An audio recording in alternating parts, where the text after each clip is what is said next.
From Longview to West Decatur, Portland to Jamaica. Wits News, Wits News. We're full of conspiracies and we're irrational. We're local and international. Wits News, Wits News. Woo, woo, woo!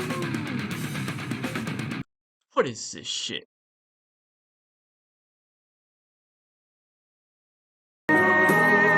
We're coming for your children. We're coming for your children. We're coming for them. Your children will care about fairness and justice for others. Your children will work to convert all their sisters and brothers. Then soon we're almost certain your kids will start converting you. The gay agenda is coming home. You know, when you see shit like that, maybe we should believe him. Washington State, home state. Came across this on a Washington State House Republicans Facebook page. Spend a lot of time on Facebook now since I'm indefinitely suspended on X, permanently suspended on X. But found it pretty interesting. So we scroll down. After more than 6 hours of debate and dozens of Republican amendments, House Democrats passed a bill at 2:15 a.m. that would gut parental rights initiative. This is pretty recent, a couple weeks old. I've been meaning to do a story on it, but I mean, it's never ending, so anytime as good as any. So we'll watch this video here. It'll give us pretty much a briefing of House Bill 1296 and them fighting to what we're fighting about, what parents are fighting about, and what they're concerned about, and after we'll hear a bunch of amendments that were struck down because they knew this crap was going to pass, and they just tried to, keep some rights to the parents, and well, just watch for yourself.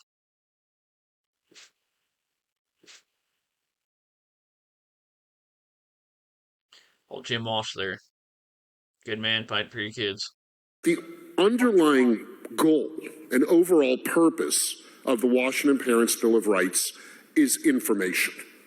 It's that parents and guardians and families are notified and have, in as close to real time as we can provide it, knowledge and information about what their children are experiencing in school and in school-related activities. I think what's critical to understand is that hundreds of thousands of people in the state of Washington signed on the dotted line this initiative, which was then by a vast majority passed by this legislature, Mr. Speaker, because we have seen a stunning disenrollment in our schools, and parents are sick and tired of feeling like school districts and their child's schools are hiding things from them, like what they are learning in school, their curriculum, their textbooks, and other things. 400,000 plus people sent this initiative to us, and we passed it into law.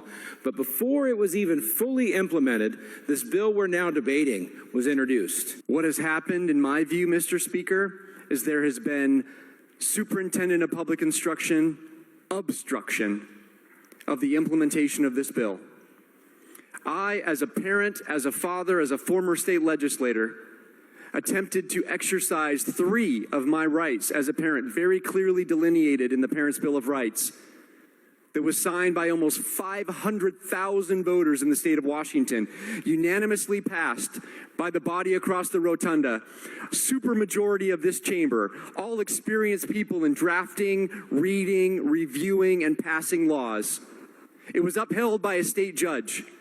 There is no confusion here, Mr. Speaker. There is obstruction. Our locally elected school boards are not getting a chance to make decisions for their community, for their school. They are being forced by law to provide certain kinds of materials. Imagine the frustration of the parents when they see their kid come home with a comic book There's a graphic of a woman. Says Rep. Orcutt is gabbled and told to refrain from such graphic descriptions. And I've heard the longer version. Maybe I'll see if I can find it. If not, it's out there. If it's too graphic for me to talk about here on the floor of the House, is it not too graphic for a teenager to be taken home? Is it not too graphic for the teenager to see this before the parents even get to see it? What we're asking for on this amendment is that all materials being taught to the children are available for review and that the parents have the time to come review it. If there are things in our curriculum that are too graphic to be spoken of on the House floor, I think that if we have some of those things in some of our curricula, that parents should be allowed broad authority to look at the curriculum, and that's all we're asking for. Unbelievably, as I researched more about this bill, current policy says that a majority of our school districts will allow children as young as 9 years old to walk out the doors of the school without notifying the parents. To me, Mr. Speaker, that is unacceptable. We are allowing students to excuse themselves from school and go out into public without their parents even knowing about it. And it is dangerous out there. We are one of the most dangerous, if not the most dangerous state in the country. And we're excusing 9-year-olds to go out in public, no supervision for who knows how long and who knows how often. Meanwhile, people are shooting fucking dope and smoking fentanyl in every corner. You know what I mean? And 9-year-olds? You let my fucking... You're responsible for my fucking minor to have your eyes on my fucking minor at all fucking times. You let my fucking kid... Are you fucking kidding me? There ain't no fucking way. We have the ability to fix that with this amendment. Most schools do this right. The problem is that if this bill passes, they have the discretion to do it wrong and to do wrong by parents across our state. Parents should know, guardians Basically, they're relieved of all responsibility. should know what is going on with their children. If they're suffering, if there's a mental health illness, if there's mental health concerns, if they need treatment, if they need counseling, this is something the parents should be involved in the decision making. In fact, the parent and the child should be the ones making the decision, not the schools. There is no reason in law to hide a minor child's mental health care experiences from custodial parents or guardians. That's one of the critical points of the Washington State Parents' Bill of Rights. So it's bullshit that like you get sent to the counselor, the school's counselor or whatever, and be having secret meetings with them, and then that school counselor tells them, maybe you need hormones, or maybe you're gender confused, and maybe you need these kind of drugs, and maybe we should give you a secret nickname, and we can keep all that from your parents, and then sooner or later they convince the kids to run away, and then when they run away, they end up in state custody, and that's where they can get the procedures. You know what I mean? At a certain age, like I think it's like 13 or something. There might not even be a limit anymore. And it all boils down to why would they let 9-year-olds walk off school property? Well, what's out there once you know what I mean? It's all fucking bullshit, man, and it's all just built around fucking taking your kids away from the parents and fucking to where they get out there, they get fucking mentally hurt, they get abused by somebody, and then they become fucking pride kids. You know what I mean? It's it's just this whole fucking twisted game of fucking how to hold fucking people down. Back in my day, they would automatically suspend your license and give you all kinds of crazy fucking fines to keep you down, and it's like, now they take your fucking whole mental stability now. They fucking control your ass. Those are my opinions, but Don't co-parent with the government, and the schools have concerning secrecy policies where we're hiding curriculum and mental health records and so many other different things. No, you don't keep secrets about my kids from me. That's fucking bullshit. March 4th last year, this parental Bill of Rights was good enough for me. And it was good enough for a lot of us. People put their names on that initiative because they cared about having parental rights for their children.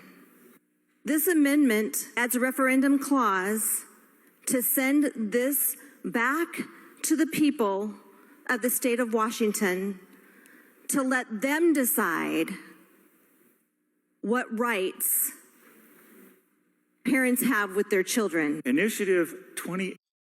And I believe this. I believe that this is just their new way of making more fucking, mentally unstable fucking Democratic voters. You know what I mean? They're all their illegal voters being shipped back down south and back home, and I guess they'll come for your kids next, right? That's their next fucking bloaty block. As long as they get them out on the streets and fucking ruin their braids, then voila, more fucked up Democrats.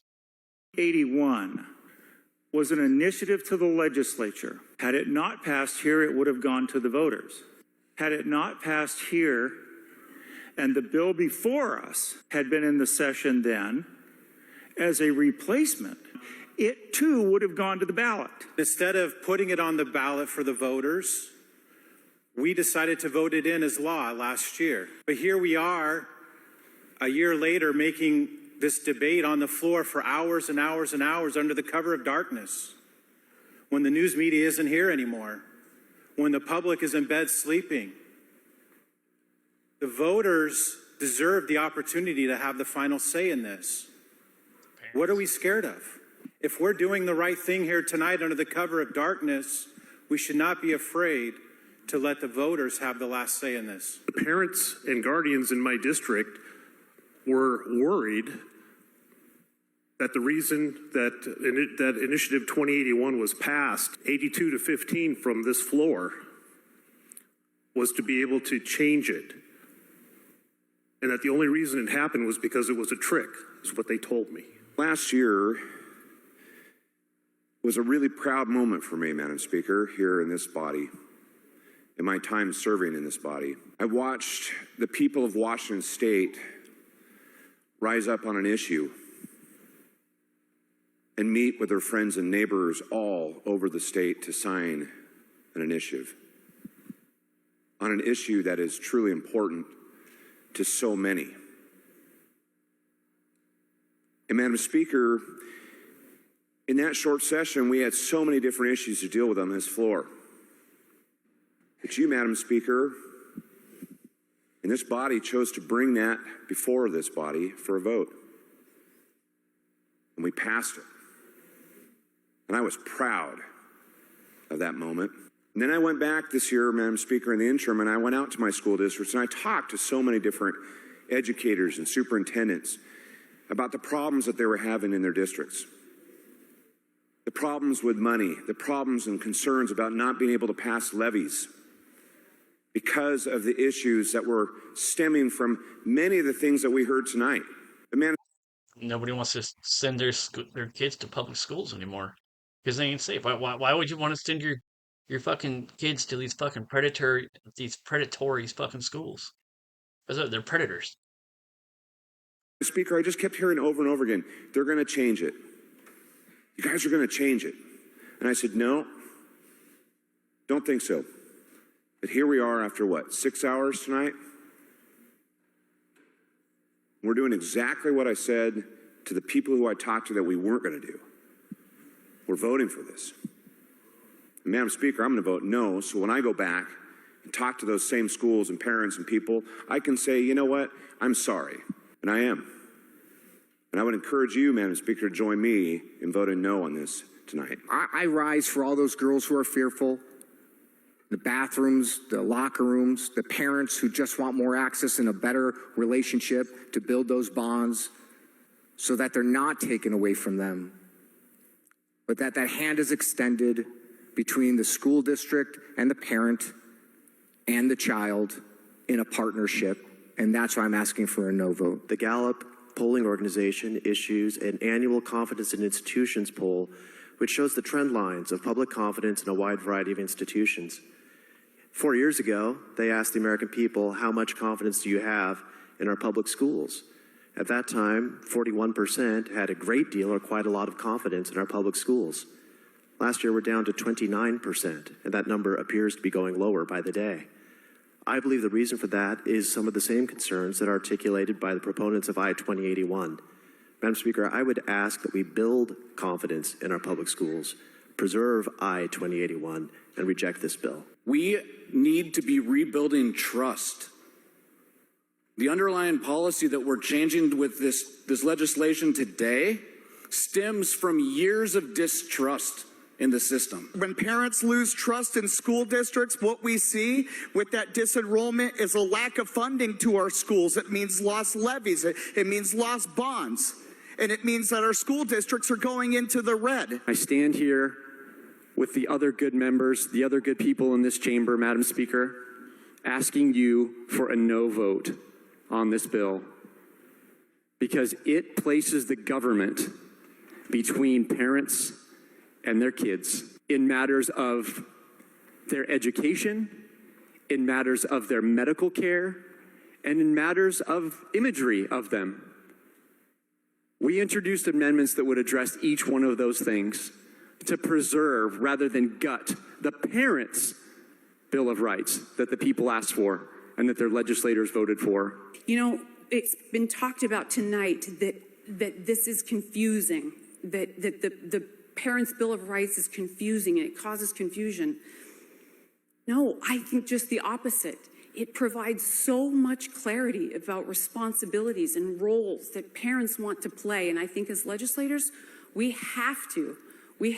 must strengthen families. Our school system, our public school system in this state is in crisis.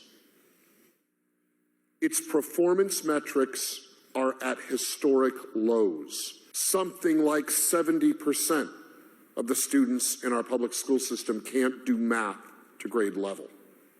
Something like 50% can't read or write to grade level. But do you need to learn how to do that shit in order to be a leftist activist? You know what I mean? That's not required. Madam Speaker, enrollment is in decline. Families are removing their children from the public school system. What the Parents' Bill of Rights does is it creates clarity, not confusion. It creates certainty, not obtuse evasion. It creates a system by which parents know what to expect, they know what they can request, they know what can't be hidden from them. This clarity, Madam Speaker, creates trust, creates goodwill, creates positive interaction, engagement, involvement. Don't gut the Parents' Bill of Rights. Let it stand.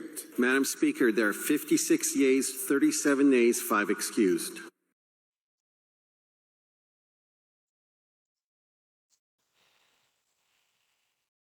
That's where we're at. Fucking craziness, man. What do you do as a fucking parent when your right to be a parent is being stolen from you? So you're supposed to send your kids off to these public schools, and they're gonna. It's like they're taking them as state property. You know what I mean? Your kids are being commandeered by the fucking schools, and whatever they do or tell them or convince them of, it's none of your business. You could have a boy, and they could fucking tell them that they're a girl, or vice versa, or that it's okay for them to be a dog, or anything they fucking want. And they can go see the fucking counselor if they don't, or if you got a kid in your class and they're saying that, oh, I'm a dog, ruff, ruff, you know what I mean? Your kid says something like, oh, yeah, no, you're not. Well, then they go see the counselor, you know what I mean? And the counselor convinces them that they got, no, you're the one who's wrong and you got mental problems, and, just fucking okay. It's never ending, the kind of bullshit that they could be sinking in your kids' fucking heads and you'll never have a fucking clue. State commandeering your fucking kids, your kids' brains and your fucking kids' health and fucking. There was a whole bunch of amendments to this bill, the 1296, which that's what they used to gut the parental rights that we voted in last I think it was last November, but there was a whole bunch of amendments that they tried to have passed because they knew that they were gonna fucking, pass this until they tried to do a couple things to protect parents' rights, and we'll show those. We'll show what's going on there, and it was just all shot down. So, Washington State, fight for your kids. Start paying attention. Start fucking voting. Start passing along the message. Our kids, not state's kids. Well, this has been Wits News. What is this shit? Till next time.